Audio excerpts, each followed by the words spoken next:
Bayangkan, betapa berbedanya hidup Anda jika pikiran Anda begitu kuat hingga tidak ada yang bisa menghancurkannya, bahkan di tengah kekacauan dunia modern yang penuh ketidakpastian, stres, dan konflik. Apa yang akan terjadi jika kekuatan Anda tidak bergantung pada hal-hal di luar diri Anda, tetapi berasal dari dalam? Kaum Stoa sudah memahami hal ini. Mereka tidak kebal terhadap rasa sakit, tetapi mereka tak terkalahkan di hadapannya, karena mereka melatih pikiran mereka seperti seorang pejuang melatih pedangnya.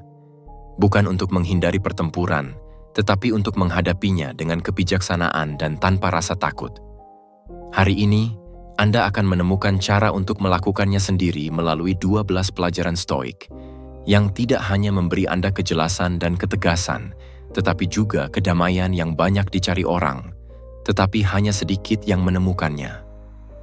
Bersiaplah untuk bertemu dengan ajaran yang telah mengubah hidup banyak orang, dari kaisar hingga orang bijak, dalam menemukan kekuatan batin. Sebelum kita mulai, silakan tulis di kolom komentar, "Saya siap untuk melatih pikiran." Dengan ini, Anda membuat perjanjian dengan diri Anda sendiri. Jangan lagi menyerah pada hal-hal yang biasa dan remeh. Tulis sekarang, dan mari kita mulai perjalanan menuju pikiran yang lebih kuat dan kehidupan yang lebih sadar. Jika Anda menemukan nilai dalam video ini, saya mendorong Anda untuk berlangganan dan mengaktifkan pemberitahuan agar tetap mendapatkan informasi terkini. Mari kita mulai. Pelajaran 1. Terima apa adanya. Anda tidak bisa mengendalikan apa yang tidak bisa Anda kendalikan. Menerima kenyataan bukanlah sebuah pengunduran diri, itu adalah kebijaksanaan. Ketika kita berusaha mengendalikan segala sesuatu yang di luar kendali kita hanya akan merasa tegang, frustrasi, dan menderita. Apa yang terjadi jika orang-orang tidak bertindak seperti yang Anda inginkan? Bagaimana jika hidup tidak berjalan sesuai rencana Anda? Banyak orang terjebak dalam ilusi bahwa dunia harus sesuai dengan harapan mereka, tetapi kenyataannya tidak seperti itu. Realitas tidak akan menyesuaikan diri dengan keinginan kita, tetapi mengikuti hukum-hukum yang ada. Siapapun yang tidak belajar menerima hal ini akan terjebak dalam pertempuran terus-menerus dengan segala yang terjadi. Kaum Stoa, seperti Epictetus, mengajarkan bahwa beberapa hal bergantung pada kita, sementara yang lainnya tidak. Memahami perbedaan ini adalah kunci menuju kebebasan. Pikiran, tindakan, usaha, dan karakter Anda itu milik Anda. Namun cuaca, perilaku orang lain, masa lalu, kematian, dan peluang, itu bukan milik Anda. Semakin Anda berusaha mengendalikan hal-hal yang bukan milik Anda, semakin Anda akan merasa frustrasi. Kedamaian datang ketika Anda melepaskannya dan memfokuskan energi Anda hanya pada apa yang dapat Anda kendalikan. Bayangkan Anda menanam sebuah benih. Anda bisa menyiraminya, memberinya sinar matahari, dan merawatnya, tetapi Anda tidak dapat memaksanya mekar pada hari tertentu. Tanggung jawab Anda adalah usaha, bukan hasil. Fokuslah pada tindakan Anda dan berikan yang terbaik di setiap langkah, tetapi terimalah bahwa hasilnya tidak sepenuhnya di bawah kendali Anda. Dengan cara ini, Anda mengurangi kecemasan dan tidak lagi menilai diri Anda berdasarkan apa yang terjadi, tetapi pada bagaimana Anda bertindak menghadapi situasi tersebut. Ketenangan lahir ketika kita menerima kebenaran bahwa segala sesuatu berubah. Hidup bukanlah proyek tetap yang bisa kita rencanakan hingga detail terkecil. Ini lebih mirip laut yang tak terduga. Menginginkan untuk mengendalikan setiap gelombang adalah sia-sia, tetapi belajar untuk menavigasi, beradaptasi, dan melepaskan perlawanan adalah kekuatan sejati. Marcus Aurelius menulis, "Terimalah tanpa kesombongan, lepaskan tanpa keterikatan, karena apa yang datang dan pergi tidak pernah sepenuhnya menjadi milikmu." Kita semua adalah musafir yang melintasi pengalaman ini.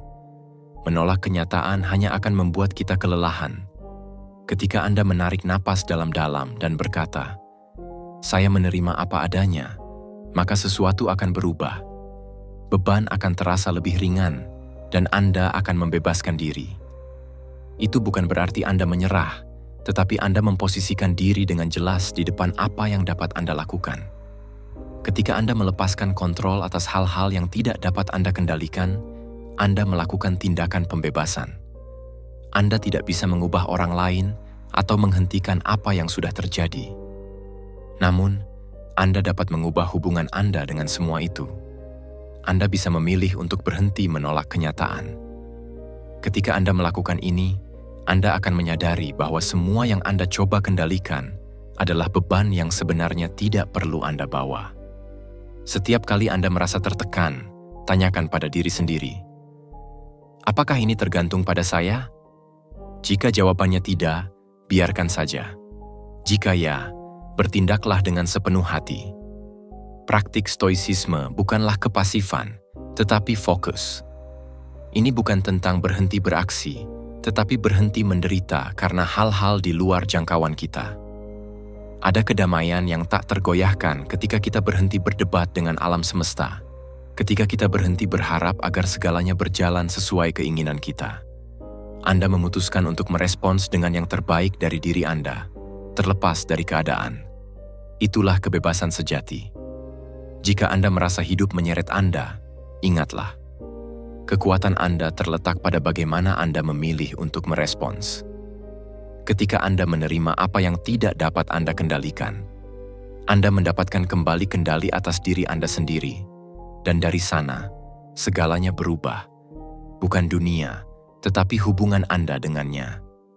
Silakan tulis di komentar, saya melepaskan kontrol.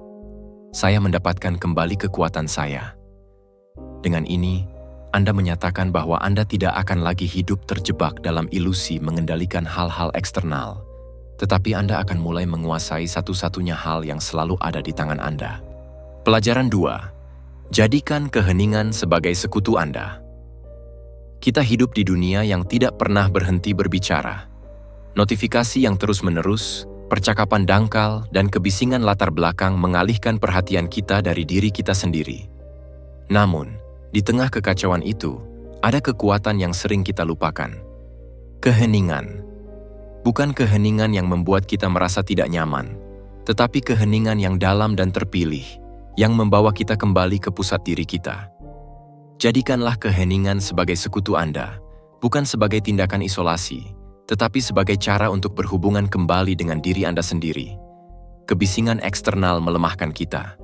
Setiap stimulus yang kita izinkan masuk tanpa filter adalah gangguan yang mencuri energi kita. Cobalah untuk mengamati berapa banyak waktu yang Anda habiskan setiap hari untuk mengonsumsi konten yang tidak memberi manfaat, menanggapi pesan yang tidak penting, atau bereaksi terhadap hal-hal yang tidak ada kaitannya dengan Anda. Pikiran kita menjadi terpecah dan lelah, dan dalam keadaan itu, kita kehilangan yang paling penting, arah dan tujuan kita. Marcus Aurelius memahami hal ini ketika ia menulis bahwa ketenangan dicapai dengan membatasi kesan eksternal. Semakin banyak kebisingan yang kita izinkan, semakin sedikit kita mendengar suara kita sendiri. Fokus tidak ditemukan dengan menambahkan lebih banyak, tetapi dengan mengurangi apa yang menghalangi. Cobalah untuk mengembangkan momen refleksi setiap hari. Itu bukan kemewahan, tetapi kebutuhan. Momen hening yang disengaja dapat memberi Anda lebih banyak kejelasan daripada berjam-jam perdebatan. Saat di mana Anda mematikan dunia dan menyalakan kesadaran Anda tidak perlu pergi ke hutan atau memanjat gunung. Anda bisa melakukannya sekarang, di mana saja. Bernapaslah.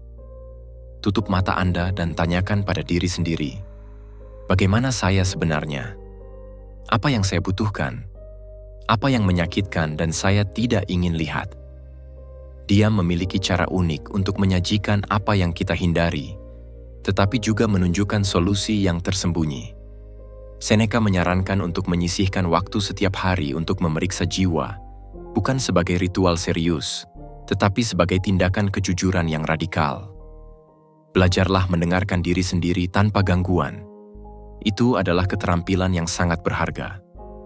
Ketika Anda belajar mendengarkan diri sendiri, Anda tidak lagi tergantung pada persetujuan eksternal.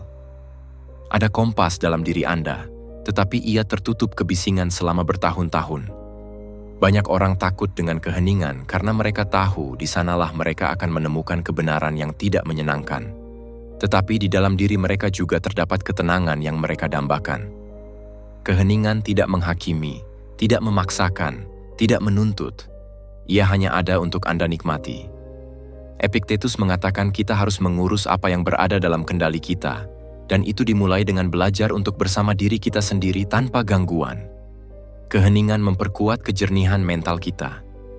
Ini bukan karena tidak adanya stimulus, tetapi kehadiran murni. Dalam keheningan, Anda bisa merapikan pikiran, menyembuhkan luka, dan membuat keputusan yang sadar. Anda bisa melihat hal-hal yang sebelumnya tidak terlihat. Dalam budaya yang mengagungkan kebisingan, memilih diam adalah tindakan pemberontakan yang sadar. Ini bukan tentang melarikan diri dari dunia, tetapi untuk kembali ke dalamnya dengan lebih utuh dan jernih. Siapa yang menguasai keheningan, menguasai dunia batinnya. Dan mereka yang menguasai dunia batinnya adalah orang yang bebas dari keadaan eksternal. Jadikan keheningan sebagai ritual, ruang sakral di mana setiap hari Anda bisa kembali kepada diri Anda. Jangan mencoba mengisinya, rasakan saja. Biarkan terasa canggung pada awalnya. Biarkan ia mengungkapkan apa yang perlu diungkapkannya. Dengan waktu, itu akan menjadi tempat berlindung Anda, sumber energi Anda, rumah Anda. Anda tidak butuh informasi lebih banyak. Anda butuh lebih banyak koneksi, lebih banyak kehadiran, dan itu hanya terjadi ketika kebisingan berhenti. Silakan tulis di komentar jika pesan ini beresonansi dengan Anda. Saya memilih keheningan yang mengubah hidup saya. Itu akan menjadi komitmen Anda dengan diri sendiri. Jadikan keheningan bagian dari hidup Anda, dan Anda akan melihat bagaimana pikiran, energi, dan cara hidup Anda berubah. Ketika dunia berteriak, siapa yang belajar mendengarkan keheningan menjadi tak terhentikan. Pelajaran 3. Hilangkan pikiran-pikiran beracun. Setiap pikiran yang terlintas di pikiran Anda adalah seperti benih. Beberapa tumbuh dalam ketenangan, tekad, dan kejelasan. Namun yang lain meracuni bagian dalam diri Anda perlahan-lahan. Keraguan, penghakiman, keluhan, dan asumsi yang tidak berdasar adalah pikiran-pikiran beracun.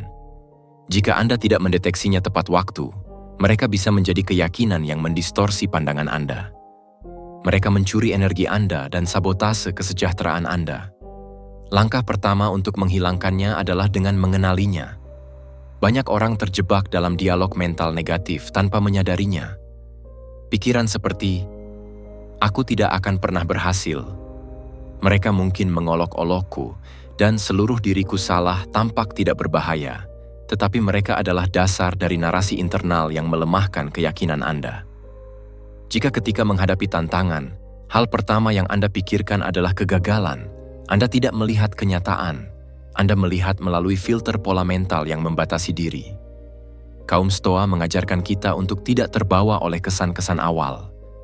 Marcus Aurelius menyarankan kita untuk memeriksa pikiran seolah-olah mereka adalah tamu yang mungkin kita tolak. Anda bukan pikiran Anda. Anda adalah diri Anda sendiri yang mengamati pikiran-pikiran itu. Jika Anda bisa melihatnya secara objektif, Anda dapat menonaktifkannya sebelum mereka menguasai Anda. Ketika Anda mendeteksi pikiran negatif, tanyakan pada diri Anda, apakah ini benar? Apakah ini membantu saya? Bukti apa yang saya miliki untuk mendukung ini? Jeda dalam refleksi itu adalah alat Anda. Jangan memberi makan ide-ide yang melemahkan Anda. Setiap kali Anda mengulang keluhan, Anda menegaskan kembali diri Anda dalam impotensi.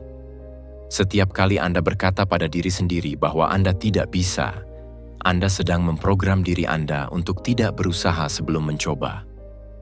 Pikiran-pikiran beracun diperkuat dengan perhatian Anda. Jika Anda fokus pada apa yang tidak Anda miliki atau pada ketakutan, Anda memberi kekuatan pada apa yang Anda takuti. Itu seperti menyiram tanaman beracun dan berharap sesuatu yang indah akan tumbuh. Itu tidak akan berhasil. Gantilah keluhan dengan solusi. Pikiran yang berfokus pada masalah mandek. Orang yang mencari opsi maju. Setiap kali Anda mendapati diri Anda mengeluh tentang orang lain atau lingkungan, ubah fokus Anda. Apa yang dapat Anda lakukan tentang hal itu? Bagaimana Anda bisa memperbaiki situasi ini, bahkan jika itu adalah langkah kecil? Kunci untuk berpikir konstruktif adalah mengarahkan energi Anda pada apa yang berada di bawah kendali Anda. Epictetus mengingatkan kita untuk tidak khawatir tentang hal-hal yang tidak bergantung pada kita. Daripada mengulang, "Saya tidak bisa bertahan," katakan, "Apa yang bisa saya pelajari dari ini?" Atau, "Bagaimana saya bisa beradaptasi?" Mengendalikan pikiran bukanlah tindakan sekali saja. Itu adalah latihan sehari-hari. Pikiran cenderung mengikuti jalur yang sudah dikenal. Jika Anda terbiasa dengan pikiran kekalahan, itu akan menjadi jalur otomatis Anda. Oleh karena itu, menghilangkan racun memerlukan kewaspadaan konstan.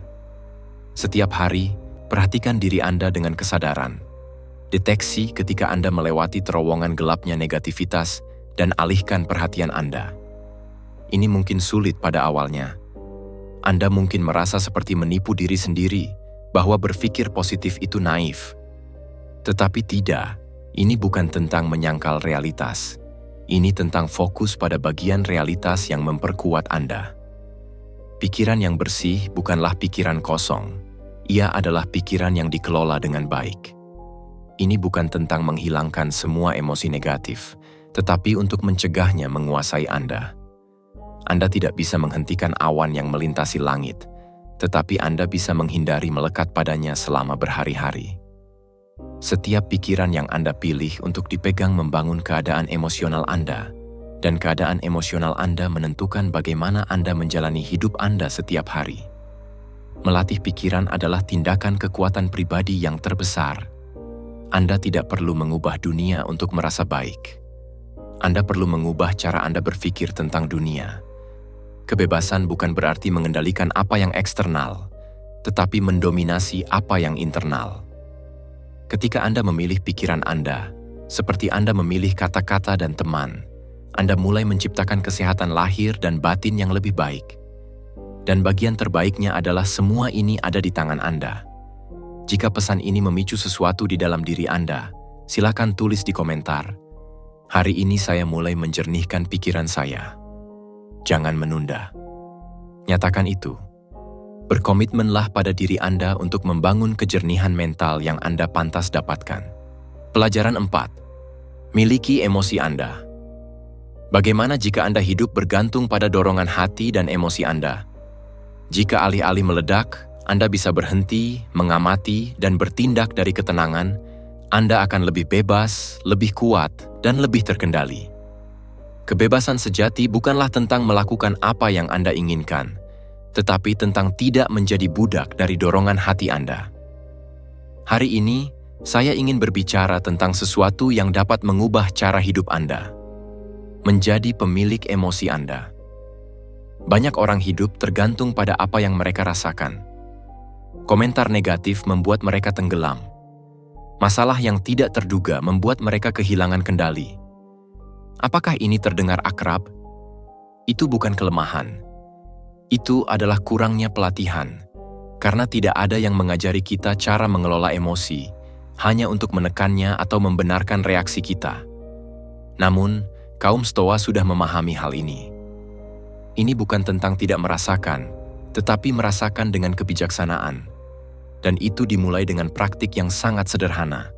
Berhenti bereaksi dan mulai merespons dengan kesadaran. Bereaksi adalah sifat otomatis. Itulah yang terjadi ketika seseorang menghina kita dan kita membalas.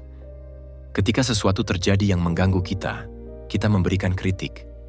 Ketika kita merasa takut dan melarikan diri, merespons adalah tindakan sadar. Itu mengambil jeda. Ini adalah untuk mengamati emosi tanpa membiarkannya memutuskan untuk kita. Perbedaan ini sangat jauh. Kehidupan yang penuh reaksi membuat kita patah hati, menyesal, frustrasi. Kehidupan yang penuh dengan jawaban sadar membuat kita kuat, tenang, dan dihormati. Kekuatan mental tidak ada pada siapa yang berteriak lebih keras, tetapi pada siapa yang menjaga ketenangan, di mana semuanya tampak pingsan, bernafas, dan memilih langkah berikutnya dengan jelas. Marcus Aurelius berkata, "Dia yang menguasai jiwanya adalah tak terkalahkan, bukan karena dia tidak merasakan, tetapi karena dia tidak membiarkan dirinya terseret." Ketenangan bukanlah kepasifan, itu adalah kekuatan. Itu adalah medan di mana keputusan bijaksana dibangun. Ketika Anda bertindak dari ketenangan, semuanya berubah. Kata-kata Anda memiliki bobot lebih, kehadiran Anda memaksakan rasa hormat, dan pikiran Anda tetap jernih bahkan di tengah badai. Namun, untuk mencapai hal ini, Anda perlu mengidentifikasi pemicu emosional. Apa yang membuat Anda marah? Frasa apa yang membuat Anda kehilangan kendali? Sikap apa yang menyakiti Anda? Setiap orang memiliki tombol sensitif, dan mengenalinya adalah langkah pertama untuk menonaktifkannya. Mungkin karena kurangnya rasa hormat, perasaan diabaikan, kekacauan, ketidakadilan, atau lainnya. Tidak peduli apapun pemicu, yang penting adalah mendeteksinya, karena emosi yang tidak diketahui bisa meledak tanpa peringatan. Sebaliknya, emosi yang dikenali adalah peringatan dini. Ini memberi Anda waktu untuk mempersiapkan, untuk bernapas, dan untuk memilih jawaban yang lebih baik. Dan itulah langkah selanjutnya. Bernapaslah sebelum bertindak atau memutuskan. Mungkin ini tampak tidak penting, tetapi pernapasan sadar saja dapat menyelamatkan hubungan, menghindari konflik, dan melindungi kesehatan mental Anda. Tubuh menjadi tegang, jantung berdebar, pikiran menjadi keruh, tetapi jika Anda bernapas, semuanya menjadi jernih. Santai saja, Anda kembali kepada diri Anda. Anda ingat bahwa Anda bukan emosi, Anda memilikinya dalam kendali. Bernapas adalah jangkar yang membuat Anda tetap hadir, memberi Anda detik ekstra untuk memilih dengan bijak. Kaum Stoa mungkin tidak memiliki teknik modern, tetapi mereka memahami nilai jeda. Kegagalan untuk merespons pada puncak emosi membiarkan debu mengendap sebelum mengambil keputusan. Ini bukan tentang menjadi sempurna. Akan ada saat-saat di mana Anda gagal, di mana emosi lebih terasa daripada akal sehat Anda. Tetapi bahkan di sana ada kekuatan, karena jika Anda belajar dari kesalahan, jika Anda menganalisis apa yang terjadi dan bagaimana Anda bisa menanganinya dengan lebih baik, Anda sedang melatih pikiran Anda. Anda sedang membangun kebiasaan baru, yang seiring waktu akan mengubah Anda menjadi seseorang yang tidak runtuh ketika menghadapi tantangan, tetapi sebaliknya, menguat di setiap ujian. Ingat ini, menguasai emosi Anda tidak berarti menekan mereka, tetapi mengetahui mereka, memahaminya, dan menggunakannya sebagai panduan, bukan sebagai bos. Itu berarti Anda memutuskan kapan untuk berbicara, kapan untuk diam, kapan untuk maju, dan kapan untuk berhenti. Bukan kemarahan, bukan ketakutan, bukan kesedihan, Anda. Karena ketika Anda berada di kursi pengemudi, semuanya berubah. Kekacauan di luar bisa terus berlanjut, tetapi kedamaian batin Anda tetap utuh.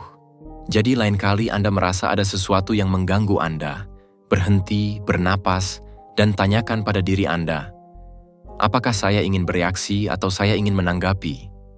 Apakah saya ingin membiarkan ini mengendalikan saya? Atau saya ingin menunjukkan siapa saya sebenarnya dan memilih secara sadar? Karena sekejap itu bisa menjadi perbedaan antara mengulangi pola yang sama seperti biasa atau menjadi versi terbaik dari diri Anda.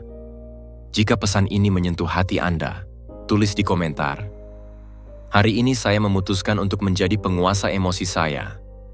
Jadikan itu komitmen pribadi Anda. Wujudkanlah itu dan mulailah menjalaninya sebagai seseorang yang tidak lagi bereaksi, tetapi memilih. Pelajaran 5. Latihlah perhatian. Bagaimana jika Anda bisa mempertahankan perhatian Anda tanpa ada yang mengganggu Anda keluar dari pusat diri Anda, tanpa gangguan mental yang menjauhkan Anda dari hal yang penting? Pikiran yang kacau itu lemah, bukan karena tidak memiliki kecerdasan, tetapi karena membuang-buang energi pada banyak hal yang tidak relevan. Di dunia yang terus-menerus berkompetisi untuk perhatian kita, melatih perhatian bukanlah sebuah kemewahan, tetapi kebutuhan vital. Perbedaan antara kehidupan yang biasa-biasa saja dan kehidupan dengan tujuan dapat dikurangi menjadi kapasitas untuk mempertahankan fokus pada apa yang benar-benar penting. Jika Anda tidak mengontrol perhatian Anda, orang lain akan melakukannya untuk Anda. Perhatian adalah sumber daya paling kuat dari pikiran manusia.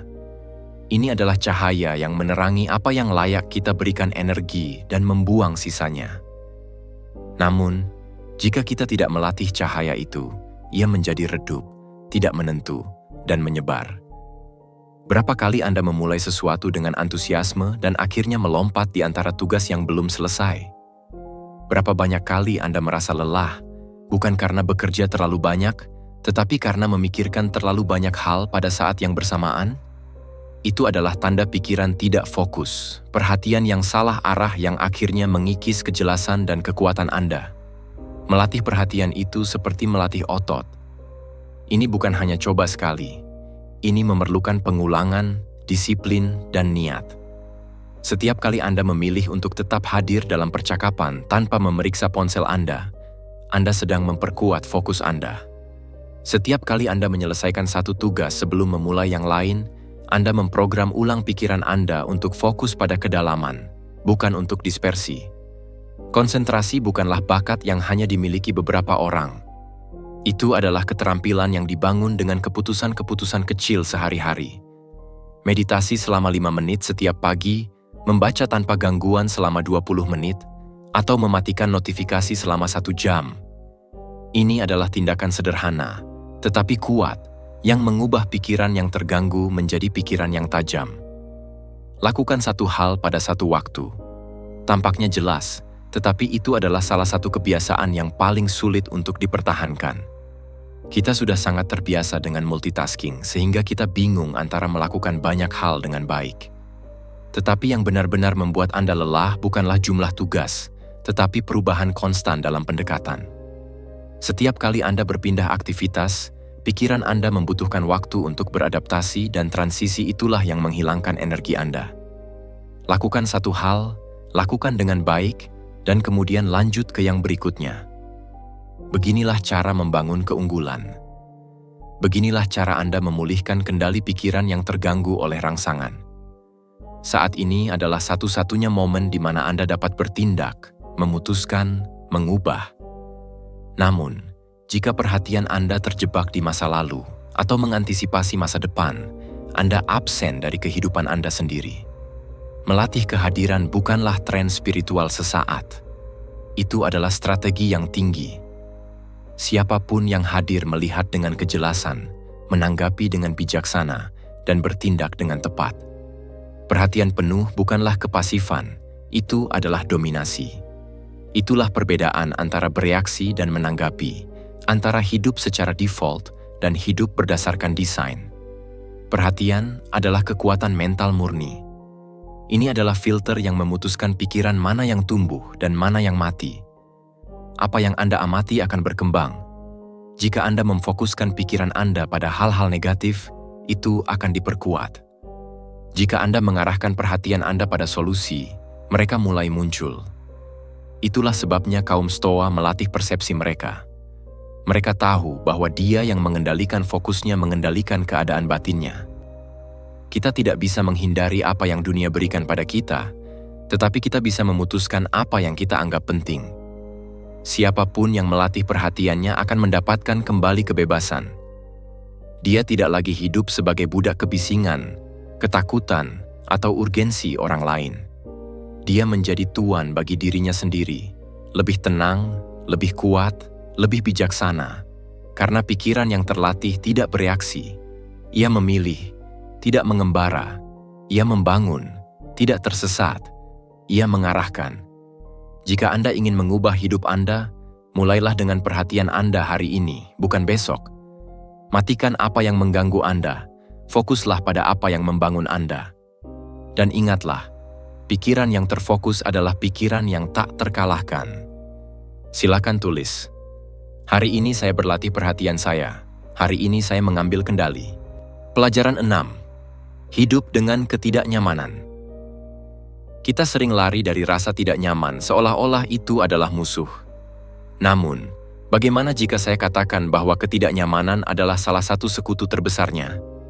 Kita tinggal di budaya yang mengagungkan kenyamanan, yang menjual ilusi kehidupan tanpa rasa sakit, tanpa usaha, tanpa ketegangan.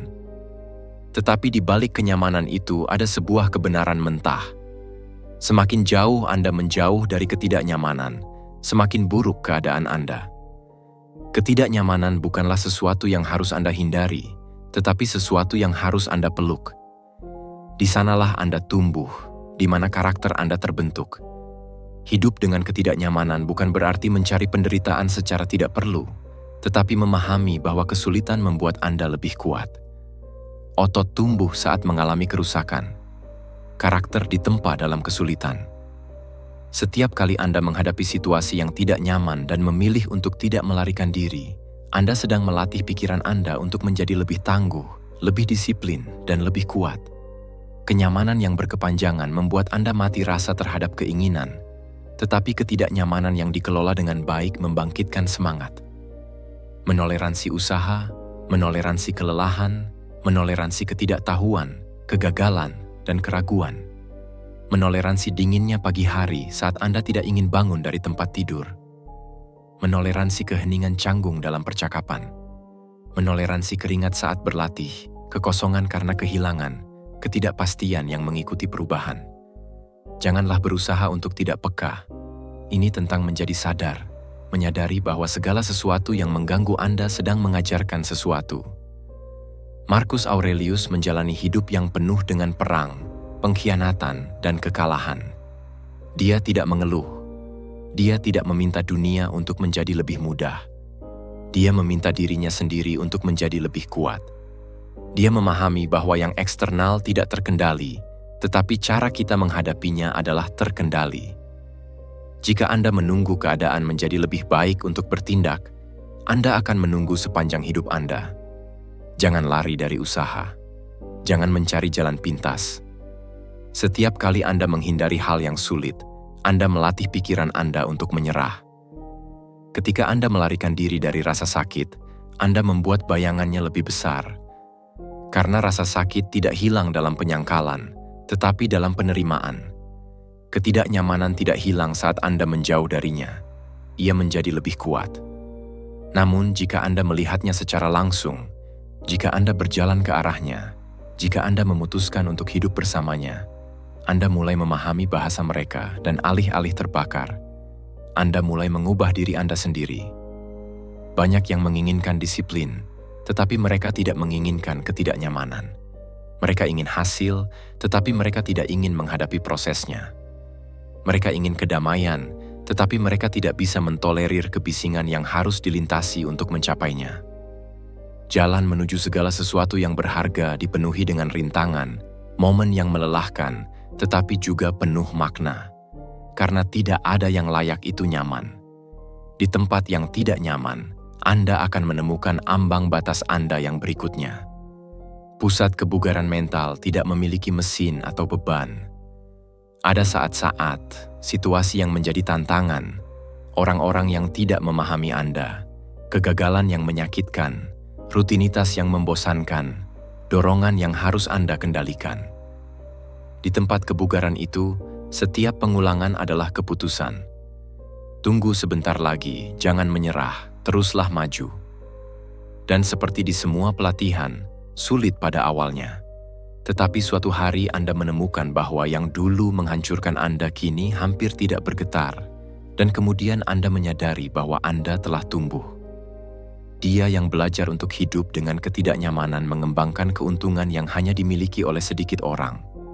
Kebebasan di dalam. Ketika Anda tidak lagi membutuhkan untuk merasa baik sepanjang waktu, Anda menjadi tak terhentikan. Ketidaknyamanan berhenti menjadi hambatan dan menjadi penguasaan. Tidak ada kebijaksanaan tanpa gesekan. Tidak ada kemarahan tanpa ketegangan. Tidak ada evolusi tanpa ketidaknyamanan.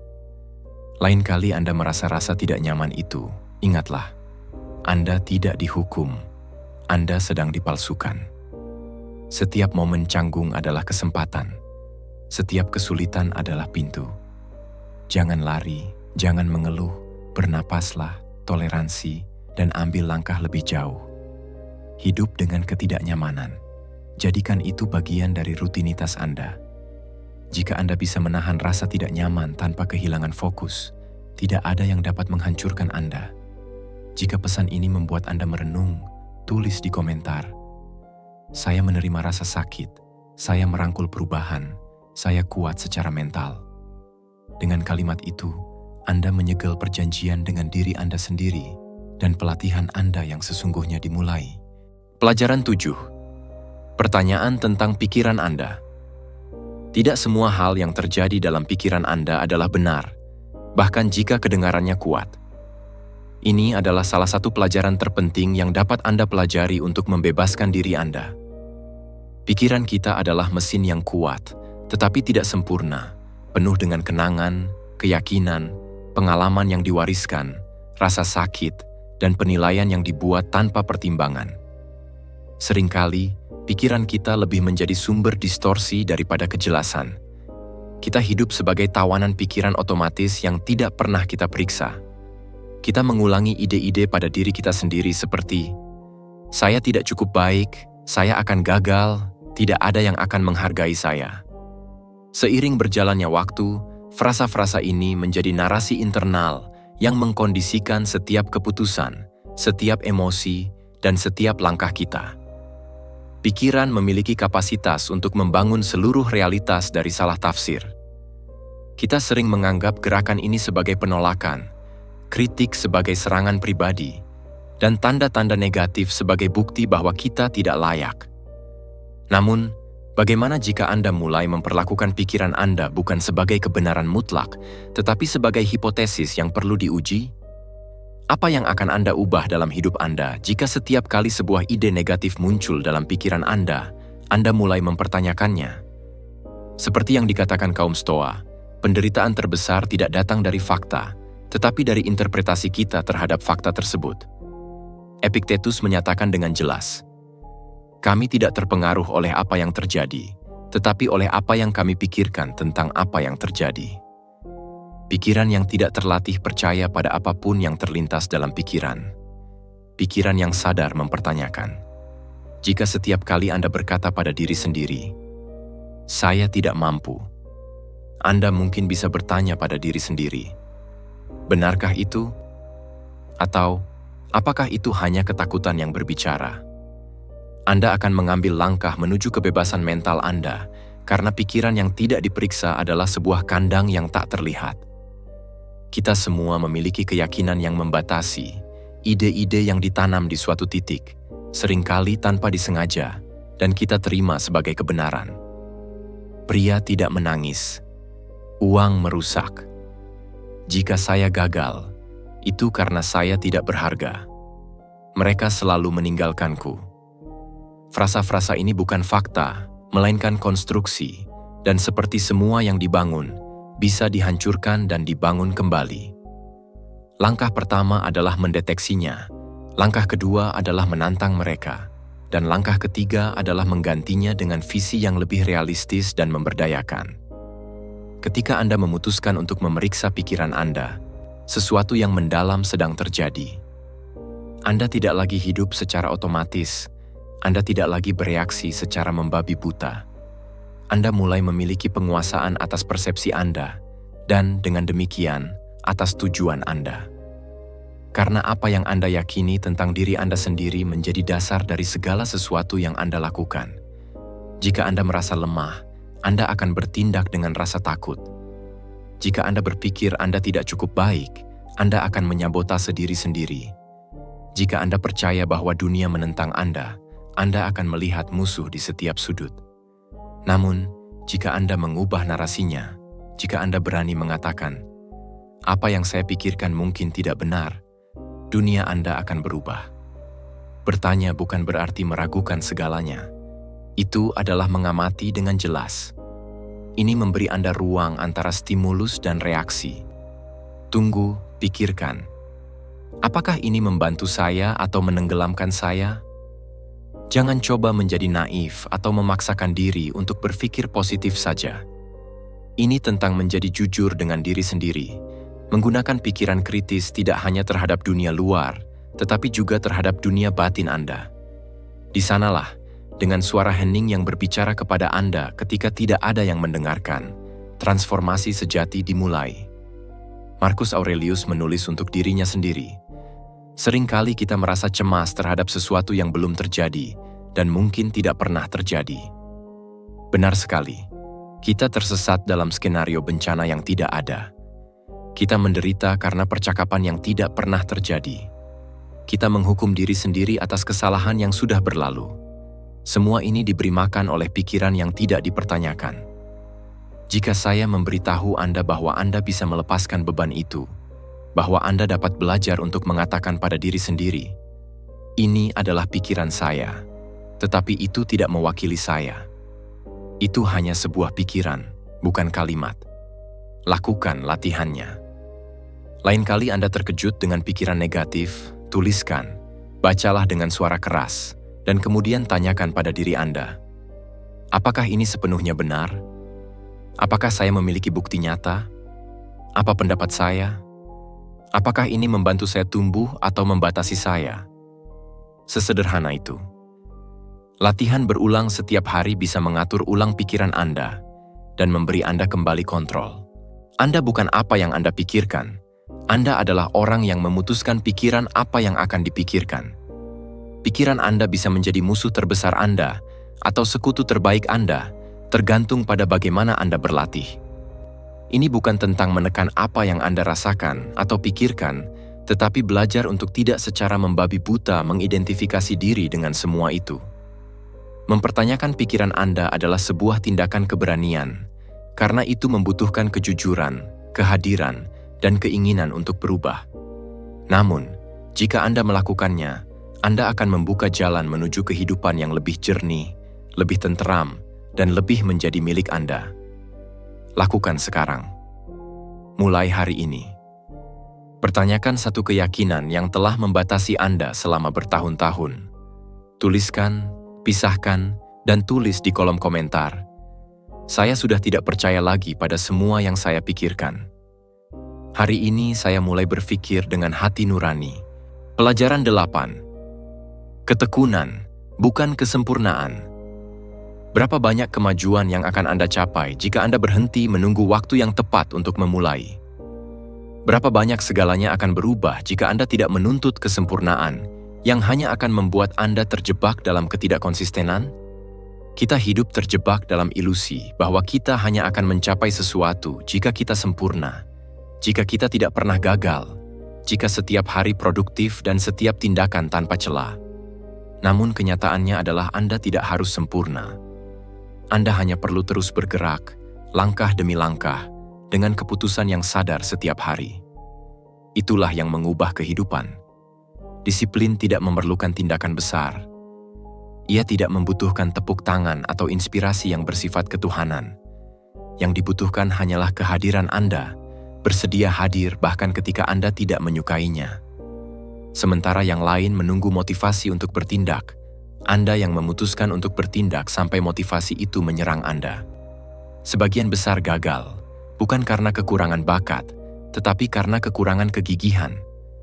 Mereka menyerah ketika tidak melihat hasil langsung, dan mereka akan patah semangat jika suatu hari mereka tidak memenuhi target rutin mereka. Namun, Anda tidak ada di sini untuk menjadi sempurna. Anda di sini untuk menjadi konsisten, dan itu mengubah segalanya. Konsistensi menciptakan efek kumulatif yang pada awalnya tampak tidak penting, seperti setetes air yang jatuh di batu hari demi hari sampai membentuknya. Apa yang tampaknya sulit bagi Anda hari ini, besok akan menjadi bagian dari sifat Anda jika Anda cukup bersikeras. Mengulangi kebiasaan, meskipun sulit pada awalnya, adalah seperti menelusuri alur dalam pikiran Anda.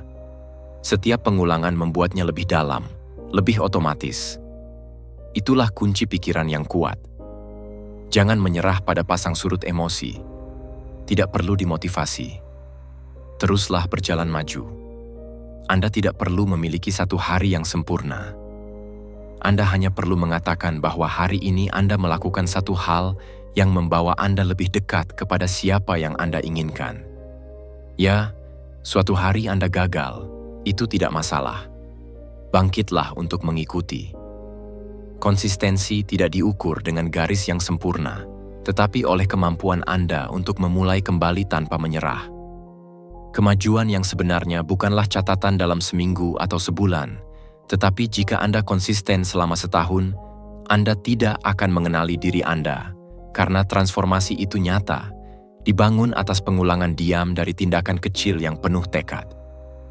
Dunia memuji bakat, tetapi kesuksesan sejati adalah milik disiplin, karena bakat akan memudar tanpa kerja keras, tanpa fokus, tanpa struktur.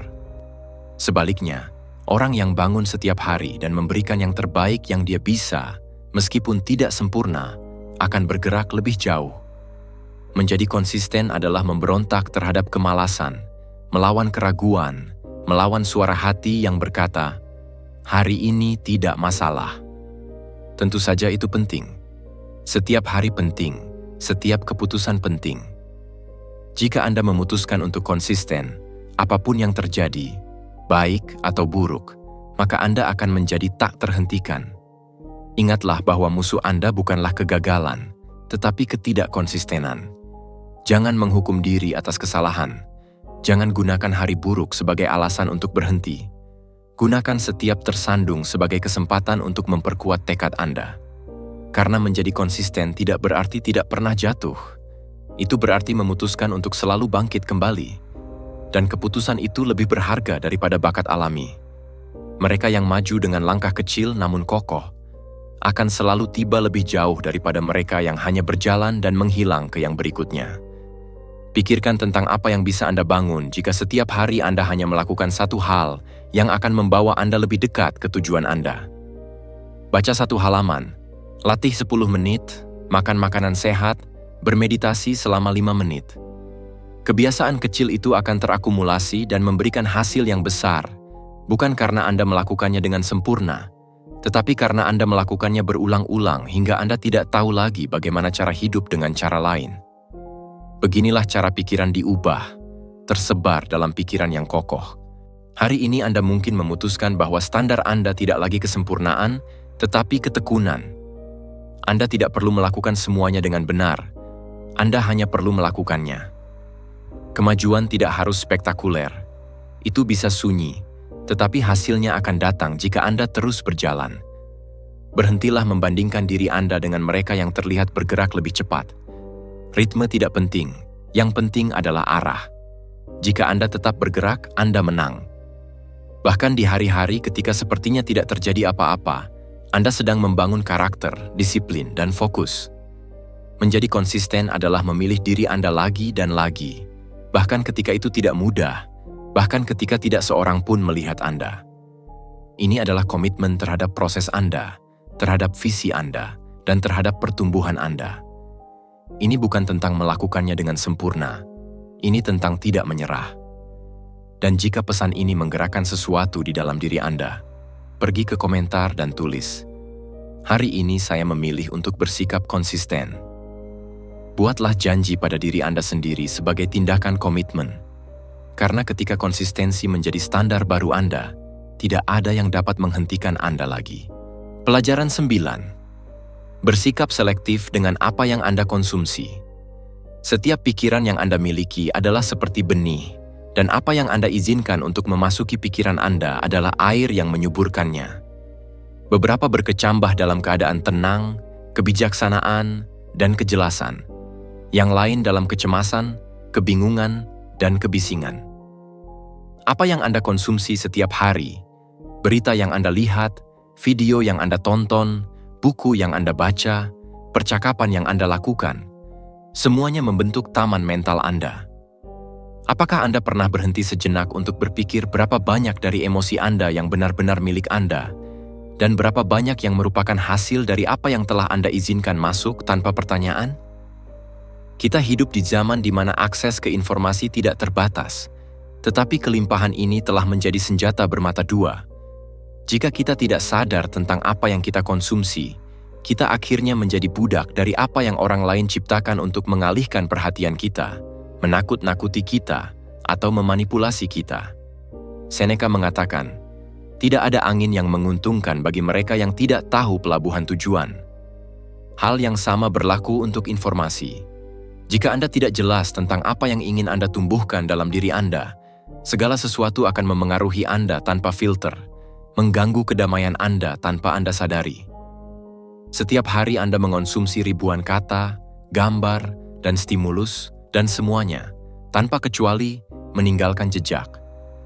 Beberapa mengangkat semangat Anda, menginspirasi Anda untuk menjadi lebih baik, dan mengingatkan Anda tentang tujuan Anda. Namun, yang lainnya, sebaliknya, mencemari Anda. Perlahan-lahan, mereka mengisi Anda dengan keluhan, sinisme, ketakutan, dan perbandingan. Apa yang Anda konsumsi akan menjadi apa yang Anda pikirkan, dan apa yang Anda pikirkan menentukan bagaimana Anda hidup. Berhati-hatilah dengan apa yang Anda baca. Tidak semua buku adalah bijaksana. Tidak semua artikel ditulis dengan niat mulia.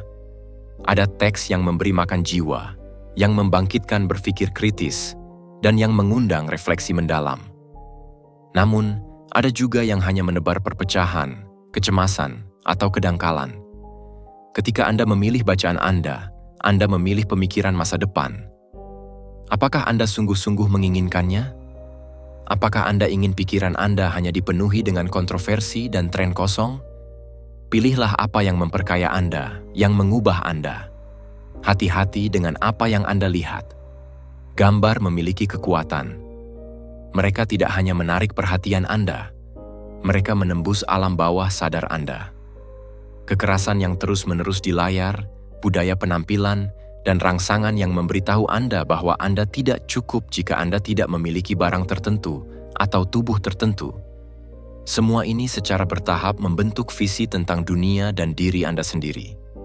Apakah Anda tidak merasa lebih cemas, lebih mudah tersinggung, atau lebih tidak nyaman setelah menghabiskan waktu berjam-jam menonton jenis konten tertentu? Ini bukan kelemahan, tetapi pemrograman mental. Perhatikan apa yang Anda dengarkan, musik, podcast, percakapan, segala sesuatu yang masuk melalui telinga Anda memiliki kekuatan untuk membentuk keyakinan. Apakah Anda mendengar orang-orang yang mengeluh sepanjang waktu, melihat dunia sebagai tempat yang bermusuhan, atau Anda mengelilingi diri Anda dengan suara yang menginspirasi, yang mengangkat, dan yang mengundang tindakan? Epictetus menyatakan bahwa hal yang paling penting bukanlah apa yang terjadi, tetapi bagaimana kita menafsirkannya. Namun, bagaimana Anda akan menafsirkan sesuatu dengan bijaksana jika pikiran Anda dipenuhi dengan kebisingan? Pilih suara Anda dengan hati-hati yang Anda biarkan beresonansi di dalam diri Anda. Pikiran diberi nutrisi seperti halnya tubuh. Anda tidak akan memberi makan tubuh Anda setiap hari dengan sampah tanpa mengharapkan konsekuensi. Namun, banyak yang melakukan hal itu dengan pikiran mereka tanpa berpikir dua kali. Ingin kejelasan, tujuan, kedamaian? Maka taburlah konten yang membawa Anda lebih dekat ke sana. Ini bukan tentang hidup dalam gelembung atau mengabaikan dunia, tetapi memilah dari apa yang Anda biarkan masuk. Tidak semuanya layak mendapat perhatian Anda. Tidak semuanya perlu mengambil ruang dalam kesadaran Anda. Marcus Aurelius menulis bahwa jiwa kita diwarnai dengan warna pikiran kita, dan pikiran itu seringkali tidak datang dari kita, tetapi dari apa yang telah kita serap tanpa disadari. Oleh karena itu, lakukan pembersihan mental. Dimulailah dengan bersikap selektif. Tidak cukup hanya mematikan ponsel Anda selama beberapa jam. Anda harus bertanya pada diri Anda, apakah hal yang saya lihat ini membuat saya merasa lebih baik? Apakah itu memperbaiki keadaan saya? Apa yang saya baca? Apakah itu menguatkan atau melemahkan saya? Apakah orang ini yang saya dengarkan menghubungkan saya dengan tujuan atau menjauhkan saya darinya? Lakukan audit internal. Tinjau kembali kebiasaan konsumsi Anda seperti Anda meninjau diet Anda jika Anda merasa sakit. Jika Anda menemukan diri Anda merasa sedih tanpa alasan, mudah tersinggung tanpa sebab, atau terputus dari kedamaian Anda, mungkin akarnya berada di tempat yang Anda biarkan masuk. Ganti saluran, ubah sumber, ubah lingkungan Anda. Jangan meremehkan kekuatan apa yang Anda konsumsi setiap hari. Dunia saat ini tidak akan menghentikan aliran kebisingan, tetapi Anda bisa belajar untuk memfilter, untuk melindungi pikiran Anda seperti harta yang paling berharga, karena memang demikianlah adanya. Dan jika itu yang membentuk siapa diri Anda tidak perlu ragu untuk bersikap radikal dalam hal yang Anda izinkan. Karakter Anda, fokus Anda, kedamaian Anda, semuanya dipertaruhkan.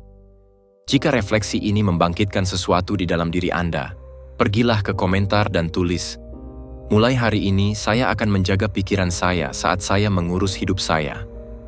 Lakukanlah sebagai janji pada diri sendiri. Pilihlah apa yang mengangkat derajat Anda, karena apa yang Anda konsumsi akan mengangkat derajat Anda. Pelajaran 10. Bicara pada diri sendiri, bukan melawan diri sendiri. Setiap pikiran yang terlintas di benak Anda meninggalkan bekas yang dalam pikiran Anda, bukan di udara, bukan di orang lain, tetapi di dalam diri Anda. Karena ya, percaya atau tidak, Anda adalah orang yang paling banyak mendengarkan diri Anda di seluruh dunia. Apa yang Anda katakan pada diri sendiri dalam diam, membangun atau menghancurkan. Suara yang terdengar dalam pikiran Anda ketika Anda melakukan kesalahan, ketika Anda melihat ke cermin, ketika Anda menghadapi kegagalan. Suara itu selalu menemani Anda. Apakah itu teman atau musuh? Itu menghibur Anda atau menenggelamkan Anda? Sebagian besar orang tidak pernah berhenti untuk memeriksa nada percakapan internal itu, tetapi disinilah hal yang sebenarnya dimulai. Transformasi. Tidak peduli berapa banyak buku yang Anda baca, berapa banyak saran yang Anda terima, atau berapa banyak teknik yang Anda pelajari, jika dialog internal Anda terkontaminasi, itu akan seperti menabur di tanah steril. Karena ini bukan hanya tentang apa yang Anda pikirkan tentang dunia, tetapi tentang apa yang Anda pikirkan tentang diri Anda sendiri ketika Anda menghadapinya. Berbicara pada diri sendiri, bukan melawan diri sendiri, adalah salah satu tindakan paling kuat dalam mencintai diri sendiri. Itu tidak berarti berbohong pada diri sendiri atau menyamarkan kenyataan. Ini tentang memperlakukan diri Anda dengan belas kasih yang sama, seperti Anda akan memperlakukan seseorang yang Anda cintai. Bayangkan seorang teman datang kepada Anda dengan perasaan putus asa karena telah gagal. Apakah Anda akan mengatakan padanya bahwa dia tidak berguna, bahwa dia tidak akan pernah berubah, bahwa dia selalu salah? Mungkin tidak. Jadi, mengapa Anda melakukannya pada diri Anda sendiri? Suara yang kasar itu, kritik yang tak kenal ampun, bukanlah sekutu. Itu adalah gema dari kepercayaan lama, luka yang belum sembuh, tuntutan tidak manusiawi yang telah Anda kumpulkan tanpa menyadarinya. Namun, Anda dapat mengubahnya. Ini tidak mudah, tetapi itu mungkin. Mulailah dengan mengamati diri Anda sendiri. Sebagian besar pikiran yang Anda miliki tentang diri Anda bukanlah kebenaran. Itu adalah kebiasaan mental. Ide-ide diulang berkali-kali sehingga Anda anggap mutlak. Saya lemah. Saya selalu gagal. Tidak ada yang akan menghargai saya. Itu tidak akan pernah cukup. Dari mana frasa-frasa ini berasal?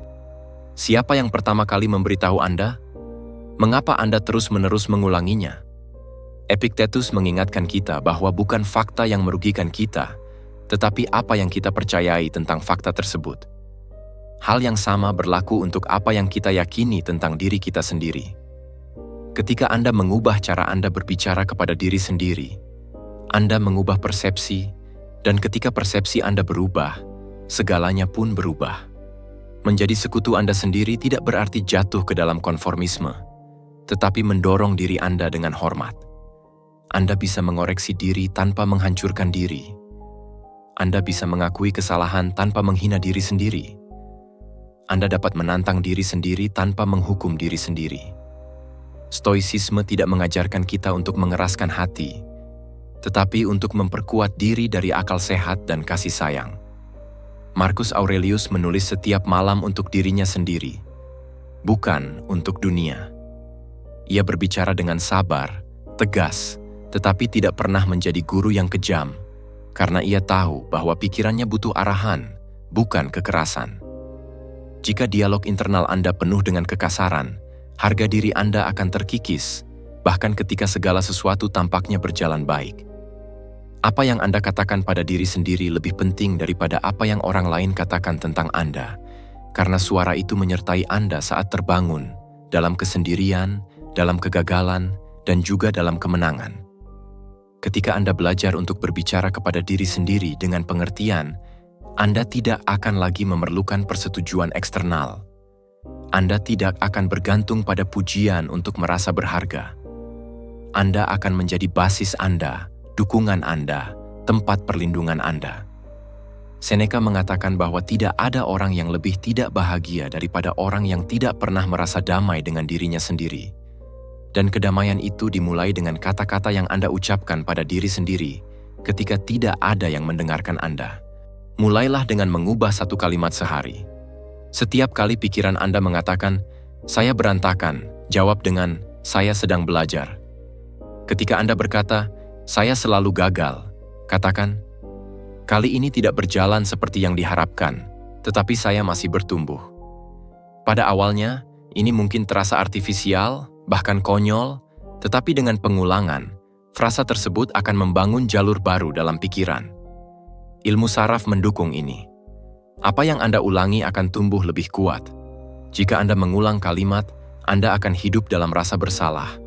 Jika Anda mengulang pengertian, Anda akan menabur kepercayaan.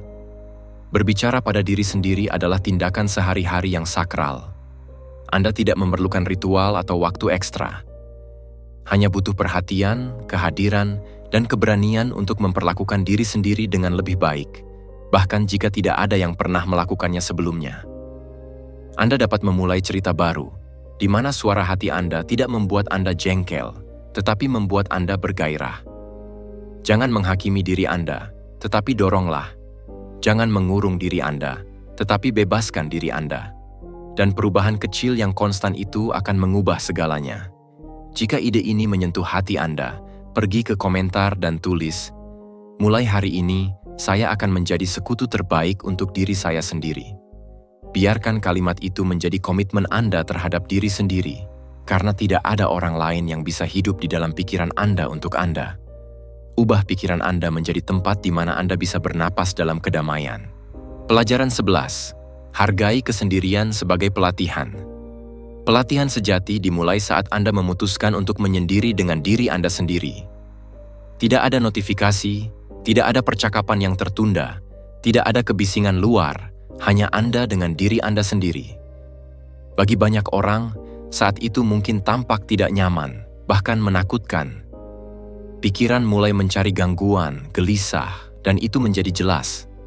Namun, apa yang Anda rasakan tidak lebih dari sekadar refleksi dari hubungan Anda dengan kesepian.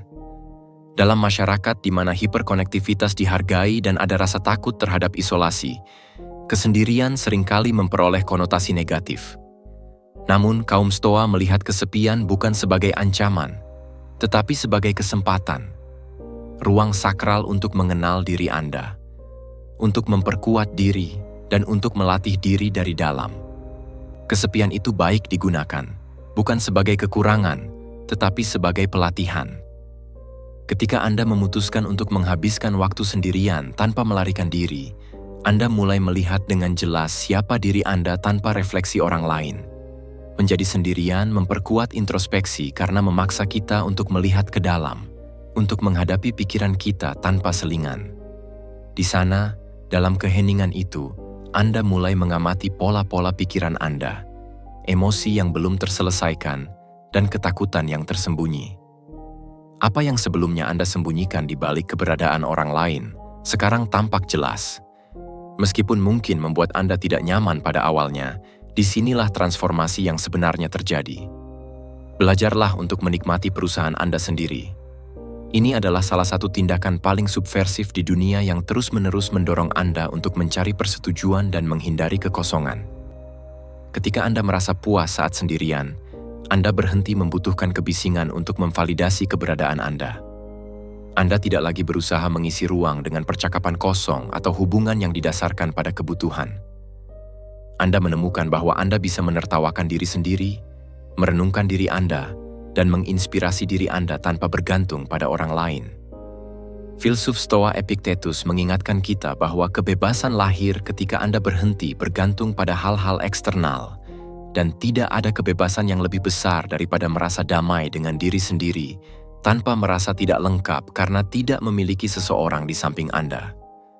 Namun, kesepian juga merupakan cermin yang tak kenal lelah, yang mengungkapkan diri Anda dengan kejujuran yang brutal, yang masih menjadi hutang Anda untuk diperbaiki. Ini menunjukkan rasa tidak aman Anda tanpa filter, luka-luka yang belum sembuh, dan pikiran-pikiran yang berulang. Sangat mudah untuk menyalahkan dunia atas bencana yang kita hadapi saat kita dikelilingi oleh rangsangan. Namun, dalam keheningan, tidak ada alasan apa yang menyakitkan akan muncul di dalam diri Anda. Ketidaknyamanan awal yang dirasakan banyak orang saat menjadi sendirian adalah kebisingan internal yang muncul, menunggu untuk dihadapi. Dan disitulah keuntungan yang besar. Di perusahaan Anda, kesepian menjadi jelas, dan hanya di situ Anda menyadari bahwa Anda dapat mengubahnya. Jangan takut dengan keheningan internal. Sebaliknya, dengarkan itu. Di dalamnya hanya terdapat bayangan tersembunyi dari diri Anda. Juga ada kebijaksanaan Anda. Pikiran membutuhkan ruang untuk memproses, untuk menyembuhkan, dan untuk mencipta. Dalam kesibukan, pikiran Anda tidak menemukan tanah yang subur untuk tumbuh. Namun, ketika Anda memberi diri Anda izin untuk menjadi dengan diri Anda sendiri, tanpa menghakimi, tanpa harapan, ide-ide berkembang, pemahaman baru muncul, dan kejelasan yang belum pernah Anda lihat sebelumnya akan terlihat. Marcus Aurelius, salah satu filsuf terbesar dari kaum Stoik, menulis meditasi dalam kesendirian, bukan karena membenci orang lain, tetapi karena ia memahami bahwa kejernihan lahir dari kesunyian. Kesendirian adalah gimnasium jiwa. Anda tidak bisa berlatih di dalamnya jika Anda selalu dikelilingi. Dengan cara yang sama bahwa tubuh diperkuat dengan usaha, pikiran menjadi tajam dalam introspeksi. Setiap saat dalam kesendirian adalah kesempatan untuk meningkatkan kesadaran, untuk mempertanyakan diri, dan untuk menyelaraskan tindakan Anda dengan nilai-nilai. Ini bukan tentang hidup dalam isolasi, tetapi tentang belajar bergaul dengan diri Anda sendiri tanpa merasa sendirian. Karena begitu Anda tahu bagaimana cara bergaul dengan diri sendiri, Anda bisa bergaul dengan orang lain tanpa kehilangan diri Anda, tanpa membutuhkan, tanpa mengemis perhatian.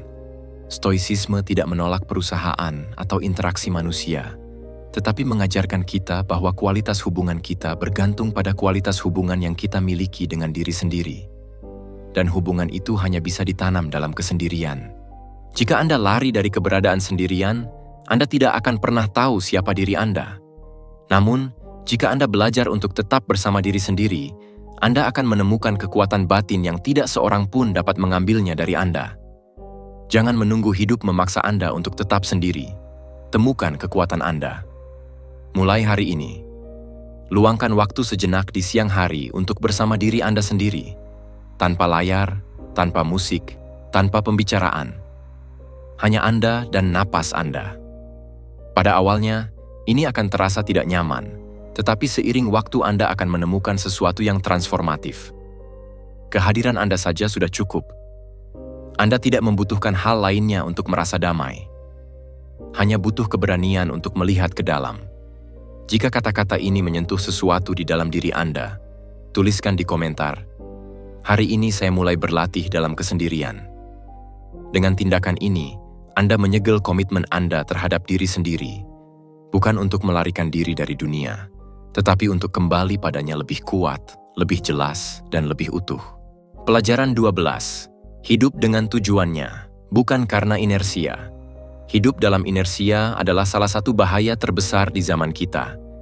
Anda bangun, melakukan apa yang harus dilakukan, mematuhi seperti yang diharapkan, tetapi jauh di lubuk hati Anda merasakan kekosongan yang tidak dapat Anda jelaskan. Ada sesuatu yang hilang, meskipun tampaknya semuanya sudah beres. Sesuatu itu adalah tujuan, karena ketika Anda tidak memiliki alasan untuk ada, semuanya menjadi beban. Tanpa tujuan, hidup menjadi berulang, monoton, dan tanpa arah. Namun, ketika Anda jelas tentang kemana Anda akan pergi, semuanya menjadi lebih logis. Tidak masalah jika jalannya sulit, jika ada rintangan atau kelelahan. Ketika Anda tahu mengapa Anda melakukan apa yang Anda lakukan, kemauan Anda diperkuat, dan pikiran Anda menemukan kejelasan bahkan di tengah kekacauan. Kaum Stoa memahami hal ini dengan baik. Marcus Aurelius, ketika masih menjadi kaisar, menulis setiap pagi untuk mengingatkan dirinya tentang tugasnya, alasan keberadaannya, dan tujuannya. Ia memahami bahwa kekuatan, kemewahan, atau prestis tidaklah cukup untuk menopang jiwa. Apa yang sebenarnya memberi kekuatan di masa sulit adalah kejelasan tentang siapa Anda dan untuk apa Anda ada di sini. Tujuan bukanlah sebuah ide yang indah atau tujuan profesional. Ia adalah kompas interior yang memberikan koherensi pada keputusan Anda. Ia mengangkat Anda saat Anda jatuh, memfokuskan Anda ketika Anda ragu, dan memberi Anda kedamaian saat segala sesuatu di sekitarnya tampak runtuh. Hidup dengan tujuan berarti bahwa setiap tindakan, betapapun kecilnya, memiliki makna. Anda tidak perlu memiliki rencana sempurna untuk 10 tahun ke depan, tetapi Anda harus jelas tentang nilai dan tipe orang seperti apa yang ingin Anda jadi. Visi itulah yang menjadi panduan perilaku harian Anda. Ketika Anda tahu apa yang Anda wakili, Anda juga tahu bahwa Anda tidak akan membuang-buang waktu dan tidak akan melepaskan apapun meskipun biayanya tinggi. Tujuan bertindak sebagai filter. Ini membantu Anda mengatakan tidak pada apa yang tidak masuk akal, untuk berhenti menyenangkan orang lain karena takut, dan untuk memprioritaskan apa yang benar-benar penting. Kita seringkali mencampur adukan tujuan dengan tujuan eksternal. Memiliki perusahaan, mendapatkan uang, memulai keluarga, bepergian ke seluruh dunia. Namun, tujuan yang asli lahir dari dalam. Anda bisa memiliki semua itu dan tetap merasa hilang jika tidak sesuai dengan nilai-nilai Anda. Hidup dengan tujuan bukan hanya tentang melakukan sesuatu. Itu tentang melakukan apa yang benar menurut hati nurani Anda, bahkan ketika tidak ada yang memuji Anda. Ini adalah mengambil keputusan yang tidak nyaman, karena Anda tahu bahwa Anda setia pada hakikat Anda. Ini adalah menyerah pada hal-hal yang mudah karena Anda telah memilih apa yang berharga. Ini bukan tentang terlihat sukses, tetapi tentang merasa damai dengan kehidupan yang Anda bangun setiap hari. Ketika Anda tidak memiliki tujuan yang ditentukan, Anda menjadi korban mode, kebisingan eksternal, dan pendapat orang lain. Anda melakukan apa yang semua orang lakukan, membeli apa yang orang lain beli, dan merasa frustrasi karena tidak merasakan apa yang seharusnya dirasakan oleh semua orang. Namun, kehidupan yang bermakna tidak ditemukan dengan mengikuti tren, tetapi dengan mendengarkan dengan diam apa yang diminta jiwa Anda. Anda tidak perlu menyalin jalur orang lain. Anda perlu menemukan milik Anda dan berkomitmen padanya. Memiliki tujuan tentu saja tidak menyelamatkan Anda dari kesulitan, tetapi hal ini akan menghemat banyak keraguan Anda. Anda tidak akan lagi bertanya pada diri sendiri setiap saat, apakah apa yang Anda lakukan itu sepadan, karena Anda mengetahuinya. Bahkan ketika sesuatu berjalan salah, Anda dapat menolaknya tanpa runtuh, karena Anda tahu bahwa masing-masing langkah merupakan bagian dari proses yang lebih besar. Pikiran Anda harus fokus pada hal yang penting. Berhentilah membuang-buang waktu pada hal-hal sepele. Anda tidak akan bereaksi dengan cara yang sama terhadap kritik, penolakan, atau kegagalan, karena Anda tidak mencari validasi eksternal. Anda mencari konsistensi internal, dan itu memberi Anda kebebasan. Ingatlah ini, tujuan tidak ditemukan oleh kecelakaan. Ia dibangun, dipilih, dan diperbarui setiap hari dengan tindakan Anda. Anda dapat memulai hari ini dengan bertanya pada diri sendiri dengan tulus. Apakah saya hidup seperti yang saya inginkan, atau saya hanya bertahan hidup dalam mode otomatis? Apakah keputusan saya mencerminkan nilai-nilai atau ketakutan saya? Apakah saya membangun sesuatu yang berharga atau hanya menghindari kekosongan? Anda tidak perlu memiliki semua jawaban. Anda hanya perlu keberanian untuk bertanya pada diri sendiri pertanyaan yang tepat dan keinginan untuk tidak terus mengabaikan mereka. Karena perbedaan antara kehidupan yang dijalani dengan penuh makna dan kehidupan yang terseret oleh rutinitas terletak pada keputusan itu. Jika pesan ini membangunkan sesuatu dalam diri Anda, pergi ke komentar dan tulis, "Hari ini saya memutuskan untuk hidup dengan tujuan." Lakukanlah sebagai komitmen pada diri sendiri, bukan untuk muncul, tetapi untuk memulai. Ini adalah langkah pertama menuju versi terbaik dari diri Anda. Sampai jumpa lain waktu. Jika Anda sudah sampai di sini, tulis di komentar. Saya memperkuat pikiran saya dengan kebijaksanaan Stoa. Saya mengundang Anda untuk berlangganan, aktifkan notifikasi, dan beri komentar agar YouTube mengetahui bahwa video ini bermanfaat bagi orang-orang seperti Anda. Hal ini memotivasi kami untuk terus membuat konten serupa di masa depan. Saya sangat menghargai waktu dan dukungan Anda. Sampai jumpa di petualangan berikutnya. Pikiran Anda harus fokus pada hal yang penting. Berhentilah membuang-buang waktu pada hal-hal sepele. Anda tidak akan bereaksi dengan cara yang sama terhadap kritik, penolakan, atau kegagalan, karena Anda tidak mencari validasi eksternal. Anda mencari konsistensi internal, dan itu memberi Anda kebebasan. Ingatlah ini, tujuan tidak ditemukan oleh kecelakaan. Ia dibangun, dipilih, dan diperbarui setiap hari dengan tindakan Anda. Anda dapat memulai hari ini dengan bertanya pada diri sendiri dengan tulus. Apakah saya hidup seperti yang saya inginkan, atau saya hanya bertahan hidup dalam mode otomatis? Apakah keputusan saya mencerminkan nilai-nilai atau ketakutan saya? Apakah saya membangun sesuatu yang berharga atau hanya menghindari kekosongan? Anda tidak perlu memiliki semua jawaban. Anda hanya perlu keberanian untuk bertanya pada diri sendiri pertanyaan yang tepat dan keinginan untuk tidak terus mengabaikan mereka. Karena perbedaan antara kehidupan yang dijalani dengan penuh makna dan kehidupan yang terseret oleh rutinitas terletak pada keputusan itu. Jika pesan ini membangunkan sesuatu dalam diri Anda, pergi ke komentar dan tulis, "Hari ini saya memutuskan untuk hidup dengan tujuan." Lakukanlah sebagai komitmen pada diri sendiri, bukan untuk muncul, tetapi untuk memulai. Ini adalah langkah pertama menuju versi terbaik dari diri Anda. Sampai jumpa lain waktu. Jika Anda sudah sampai di sini, tulis di komentar. Saya memperkuat pikiran saya dengan kebijaksanaan Stoa. Saya mengundang Anda untuk berlangganan, aktifkan notifikasi, dan beri komentar agar YouTube mengetahui bahwa video ini bermanfaat bagi orang-orang seperti Anda. Hal ini memotivasi kami untuk terus membuat konten serupa di masa depan. Saya sangat menghargai waktu dan dukungan Anda. Sampai jumpa di petualangan berikutnya.